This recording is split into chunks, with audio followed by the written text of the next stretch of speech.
Hi, my name is Brianna Blackburn, and I'm here talking to Brian Wilrich about the drone program. So, can you tell us about how all this started? Yeah, Mohawk College decided that drones are becoming so popular in a variety of different businesses that we should incorporate drones into the television program. It's estimated that over 1 million would be sold in North America this Christmas alone. They're becoming very popular with consumers and businesses alike. And so, how did you get about putting your foot in the door with the drones in the Mohawk College? Being one of the camera instructors, I was asked if I'd be interested in getting my drone pilot's license as well as teaching, and I said, oh, definitely. Who wouldn't want to fly drones around? I've always liked helicopters. I've shot out of helicopters before, shot meaning filmed out of helicopters. And yeah, I couldn't wait to get my hands on them. I've had a chance to fly our drones. We've purchased three in our department, and I've had a chance to test them all and fly them, and I start flight school next semester. And so, is there like a certain program that students can take just specifically for drones or anything? We're still developing the course and including drones into probably one of our existing courses. We haven't finalized it yet. My guess is it'll become part of an existing third-year course. And students can, if they would like, they can get their own drone pilot license as part of a night school course being offered in January. And so, where are the drones going towards? Like, who can rent out the drones? Well, the drones will become part of a course, as I mentioned, and probably only be used during that course. I don't think students will be allowed to sign them out. I don't know yet. We're still deciding legally how they can be used. Transport Canada is changing the rules almost weekly.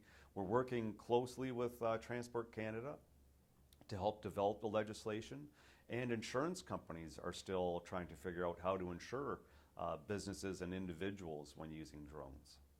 And so, what does it take to fly one of the drones? It's not too difficult to fly the drones, depending on the model, and there's probably about 50 different models available right now. The specific ones we bought, the GJI Pro versions of the drones that we bought, they are very user-friendly when it comes to flying, but it gets a little tricky when you want to try to operate the camera and fly the drone at the same time.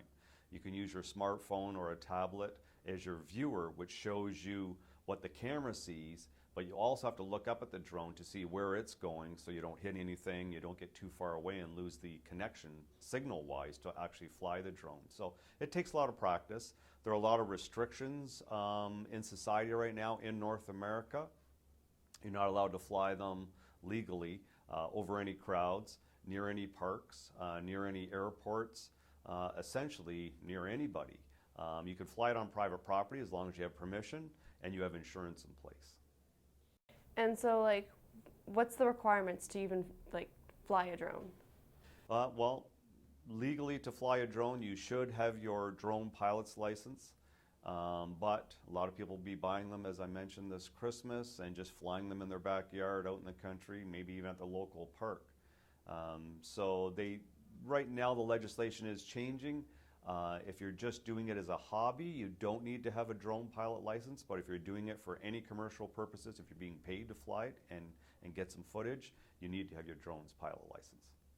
And what does it take to get your drone's pilot license? There are two parts to the drone pilot license. There's the ground school and the flight school. Presently, the ground school, which doesn't involve flying them at all, is 15 weeks long, 3 hours per week. And how much approximately does that cost? So again, we're hoping to incorporate the drones into an existing program at no additional cost to students, but it would be limited access for students to fly them. It would be more of just having the experience of flying the drone, and chances are, but again, I don't know for sure, it depends on insurance here at Mohawk, but chances are the students will fly them during class time, but won't be able to just sign them out like other pieces of equipment and just use them anywhere they want.